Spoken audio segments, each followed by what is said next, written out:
স্বাগত জানাচ্ছি যমুনা টেলিভিশনের নিয়মিত আয়োজন প্রবাসী বাংলাদেশে বিশ্বের বিভিন্ন প্রান্তে থাকা প্রবাসীদের খবরাখবর নিয়ে আপনাদের সাথে আছি আমি দেবাশিস রঞ্জন সরকার।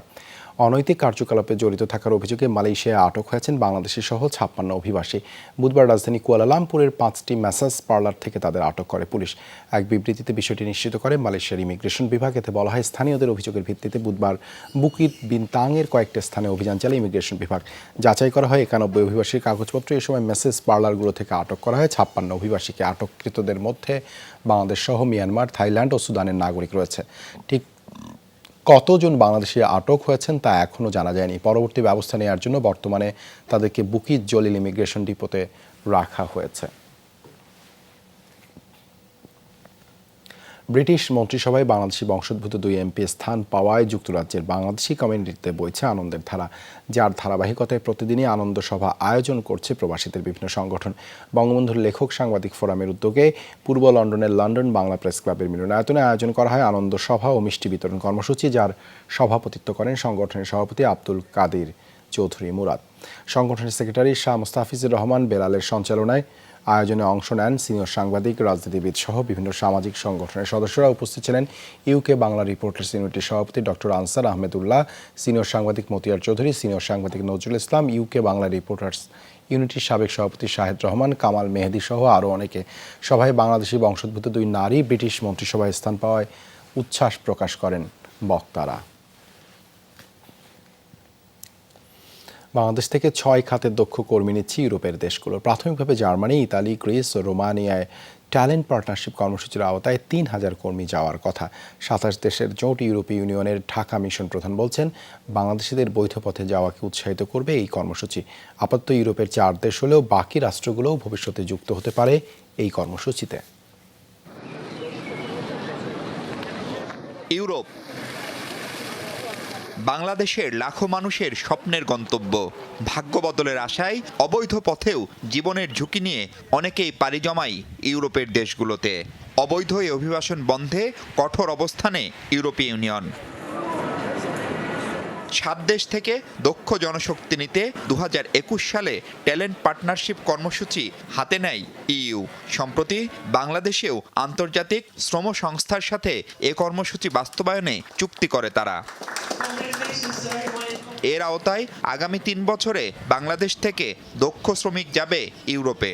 মূলত ইউরোপের দেশগুলোতে কর্মক্ষম মানুষের গড় বয়স ৪৪, বাংলাদেশে যা মাত্র ২৭ বছর। আর এই সম্ভাবনাকে কাজে লাগাতে চাই ইউরোপের দেশগুলো। শুরুতে ৪টি দেশ দক্ষ জনশক্তি নিচ্ছে বাংলাদেশ থেকে।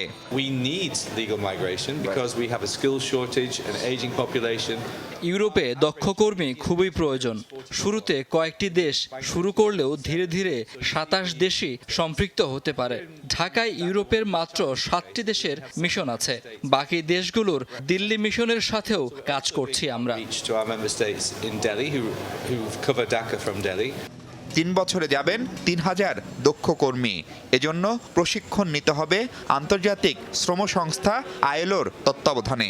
এর মাধ্যমে বাংলাদেশিদের নিরাপদ অভিবাসনও নিশ্চিত হতে পারে বলে আশাবাদী ইইউ মিশন প্রধান। It starts from today, the work of creating this project. We've signed the contribution agreement with ILO. এই কর্মসূচি শুরু হয়ে গেছে। কবে নাগাদ মানুষ যাবে সেই দিনক্ষণ এখনই বলতে পারছি না। আমরা নিরাপদ অভিবাসন নিশ্চিত করতে চাই।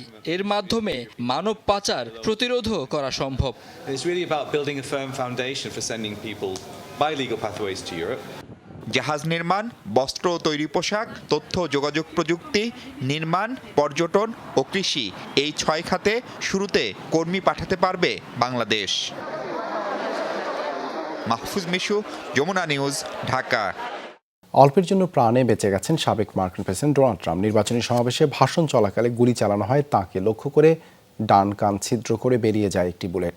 বেশ রক্তক্ষরণ হলেও নিরাপদ ও সুস্থ আছেন রিপাবলিকান নেতা। কয়েক ঘন্টা হাসপাতালে চিকিৎসা নিয়ে বাড়িতে ফিরেছেন তিনি। ট্রাম্পের নিরাপত্তা রক্ষীদের পাল্টা গুলিতে ঘটনাস্থলে নিহত হয় হামলাকারী।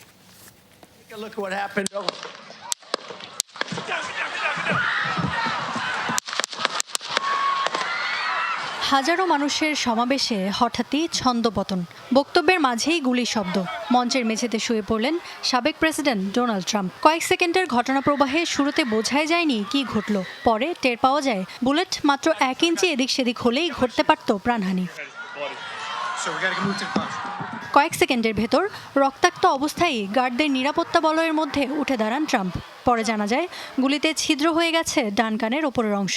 ঘটনার আকস্মিকতায় সমাবেশ স্থলে ছড়িয়ে পড়ে আতঙ্ক। চিৎকার চেঁচামেচি, ছোটাছুটি শুরু করেন সমর্থকরা। এ অবস্থায় সমর্থকদের উদ্দেশ্যে মুষ্টিবদ্ধ হাত উঁচিয়ে ধরেন ট্রাম্প, মুখে উচ্চারণ করেন ফাইট। আমার কাঁধের উপর দিয়ে সাই করে কিছু একটা ছুটে গেল। বুঝতে বাকি থাকলো না কি ঘটছে। মুহূর্তের মধ্যেই মেঝেতে শুয়ে পড়লেন ট্রাম্প। তাকে সুরক্ষিত করতে মঞ্চে হুমড়ি খেয়ে পড়ল সিক্রেট সার্ভিসের একদল সদস্য। প্রত্যক্ষদর্শী ও নিরাপত্তারক্ষীরা বলছেন সমাবেশ স্থলের কাছাকাছি একটি ভবন থেকে ট্রাম্পকে উদ্দেশ্য করে গুলি ছোড়ে বন্দুকধারী। ট্রাম্প প্রাণে বেঁচে গেলেও নিহত হন দর্শক সারিতে থাকা এক সমর্থক।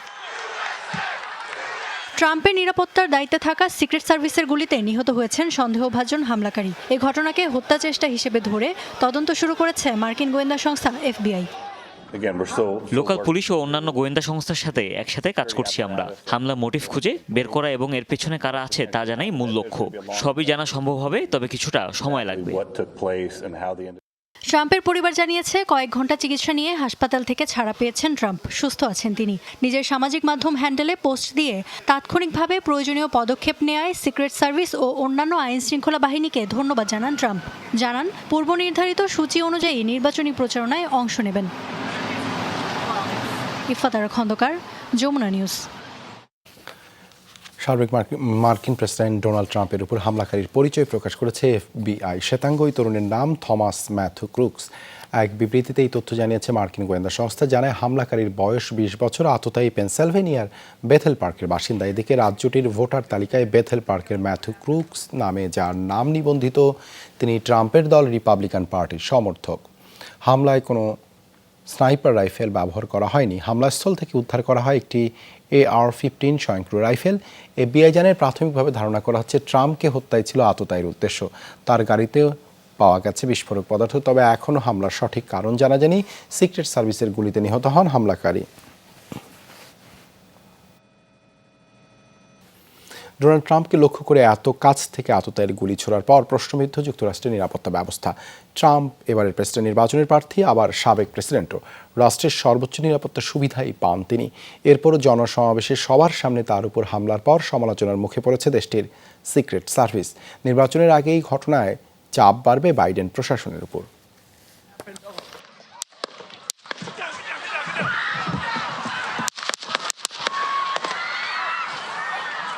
মাত্র 150 মিটার দূর থেকে হামলা হয়েছে সাবেক মার্কিন প্রেসিডেন্ট ডোনাল্ড ট্রাম্পের ওপর। জনসম্মুখে এত কাছ থেকে তাকে হত্যা চেষ্টার ঘটনায় এখন প্রশ্ন উঠেছে মার্কিন নিরাপত্তা ব্যবস্থা নিয়ে। সাবেক প্রেসিডেন্ট ও তার স্ত্রীকে আজীবন নিরাপত্তা দেয় মার্কিন প্রশাসন। তাদের নিরাপত্তার দায়িত্ব সিক্রেট সার্ভিসের। থাকে কয়েক স্তরের নিরাপত্তা ব্যবস্থাও। এছাড়াও মার্কিন প্রেসিডেন্ট প্রার্থী হিসেবে নিরাপত্তা পাওয়ার কথা ট্রাম্পের। গুরুত্বপূর্ণ প্রেসিডেন্ট ও ভাইস প্রেসিডেন্ট প্রার্থীকে নির্বাচনের 4 মাস আগে থেকে দেয়া হয় নিরাপত্তা। ট্রাম্পের পূর্ব নির্ধারিত জনসমাবেশেও ছিল সিক্রেট সার্ভিসের সদস্যদের পর্যাপ্ত উপস্থিতি। এত কিছুর পরও হামলার শিকার হলেন ডোনাল্ড ট্রাম্প। প্রত্যক্ষদর্শীরা বলছেন রাইফেল হাতে হামলাকারীকে ভবন উঠতে দেখেছেন অনেকেই। সবার সামনেই এমন স্পর্শকাতর স্থানে বন্দুক নিয়ে ট্রাম্পের ওপর হামলা চালায় আততায়ী।